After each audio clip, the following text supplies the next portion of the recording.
Hello दोस्तों, नमस्कार। आपका स्वागत है। केमिस्ट्री केमिस्ट्री का ये कुछ पार्ट है, मैं वो लेके आई हूँ, है ना। पार्ट वाइज ही पढ़ रहे हैं केमिस्ट्री में, तो केमिस्ट्री का ये कुछ पार्ट है, मैं वो लेके आई हूँ। स्टार्ट करते हैं। लेवोजियर को रसायन विज्ञान का जनक कहा जाता है ना। लेवोजियर को रसायन विज्ञान का जनक कहा जाता है। द्रव के रूप में पाया जाने वाला एकमात्र धातु क्या है? पारा, जो द्रव के रूप में पाया जाता है ना। कार्बन 12 के एक परमाणु के द्रव्यमान में 12वें भाग को परमाणु द्रव्यमान इकाई कहते हैं। कार्बन जो 12 है उसके एक परमाणु के द्रव्यमान के 12वें भाग को परमाणु द्रव्यमान इकाई कहते हैं। द्रव्यमान संख्या का मान परमाणु के नाभिक में उपस्थित प्रोटॉन एवं न्यूट्रॉन की संख्या के योग के बराबर होता है। जो भी द्रव्यमान संख्या है उसका मान परमाणु के नाभिक में उपस्थित प्रोटॉनों एवं न्यूट्रॉनों की संख्या के योग के बराबर होता है।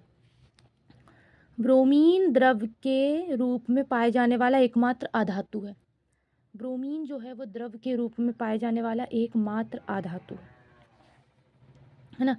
हीरा का अपवर्तनांक 2.42 और क्रांतिक कोण होगा 24.4 डिग्री। अपवर्तनांक पूछता है हीरे के 2.42, क्रांतिक कोण उसका उल्टा कर दो 24.4। हीरे का रचना चतुष्फलकीय होती, सबको पता। ग्रेफाइट की षष्ठफलकीय होती है। नायलॉन जो है वो न्यूयॉर्क एवं लंदन के वैज्ञानिकों द्वारा बनाया गया पहला संश्लेषित रेशा है। नायलॉन मानव निर्मित है। ये नायलॉन न्यूयॉर्क एवं लंदन के वैज्ञानिकों द्वारा बनाया गया। एलपीजी की गंध के लिए सल्फर के यौगिक मिथाइल मरकॉप्टेन मिलाया जाता है। एलपीजी में गंध के लिए सल्फर के यौगिक, सल्फर का जो भी यौगिक है मिथाइल मरकॉप्टेन मिलाया जाता है। कपूर को ऊर्ध्वपातन विधि द्वारा शुद्ध किया जाता है, इसको याद रखिएगा। कपूर ऊर्ध्वपातन विधि द्वारा शुद्ध होता है। गैसों के विसरण का नियम ग्राहम जो वैज्ञानिक है उन्होंने प्रतिपादित किया था। E बराबर MC स्क्वायर का समीकरण आइंस्टीन ने दिया था। E बराबर MC स्क्वायर। एयर कंडीशनरों में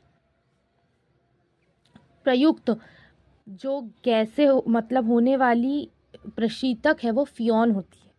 एयर कंडीशनरों में प्रयुक्त सामान्यतः प्रयुक्त होने वाली प्रशीतक जो होती है वो फ्योन होती है। अल्कोहलीय पेय में इथाइल एल्कोहल होता है। अल्कोहलीय पेय में इथाइल एल्कोहल होता है। और थर्मोकॉल को कृत्रिम रबर कहा जाता है। थर्मोकॉल को कृत्रिम रबर। मूत्र का पीला रंग न्यूक्रोम के उपस्थिति के कारण होता है। मूत्र का पीला रंग न्यूक्रोम की उपस्थिति के कारण। प्राकृतिक में सबसे अधिक पाए जाने वाला कार्बनिक यौगिक सेल्यूलोज होता है, जो हमारी प्रकृति में सबसे अधिक पाया जाता है। तंबाकू में विषैला पदार्थ निकोटीन पाया जाता है। यूरिया जो है उसमें नाइट्रोजन की मात्रा 46% है यूरिया में।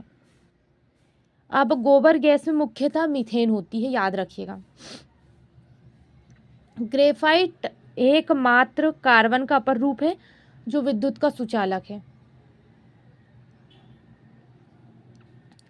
सर्वाधिक हल्की गैस हाइड्रोजन है। सर्वाधिक हल्की गैस के रूप में अगर किसी को लिया जाता है तो वो हाइड्रोजन है। जंग लगने पर लोहे का भार बढ़ता है। जंग अगर लगती है तो लोहे का भार बढ़ता है। अमलगम जो है वो पारे का मिश्र धातु है। अमलगम जो है वो पारे का मिश्र धातु है। चश्मे का जो लेंस है वो क्रुश कांच का बना होता है। क्रुक्स कांच का बना होता है चश्मे का लेंस, याद रखिएगा। बिजली में से लगी आग बुझाने में कार्बन टेट्राक्लोराइड CCl4 अग्निशामक प्रयुक्त होता है। जो बिजली से आग लगती है उसको बुझाने में कार्बन टेट्राक्लोराइड CCl4 अग्निशामक के रूप में प्रयुक्त होता है। पोर्टलैंड सीमेंट जो है वो का प्रमुख घटक चूना, सिलिका, एल्यूमिना, मैग्नीशिया है। जो पोर्टलैंड सीमेंट होती है उसमें चूना मिला होता है, सिलिका, एल्यूमिना और मैग्नीशिया। वर्षा का जल शुद्ध होता है, आपको सबको पता है। लोहे में जंग लगने से फेरिक और फेरस ऑक्साइड बनता है। लोहे में जंग लगने से फेरिक व फेरस ऑक्साइड बनता है। जब लोहे में जंग लगती है तो फेरिक और फेरस ऑक्साइड बनता है। समुद्री जल के नमक बाष्पीकरण विधि द्वारा तैयार किया जाता है। समुद्री जल में से जो नमक है वो बाष्पीकरण विधि द्वारा तैयार किया जाता है। समुद्री जल में जो नमक है वो बाष्पीकरण विधि द्वारा तैयार किया जाता है, इतना याद रखिएगा।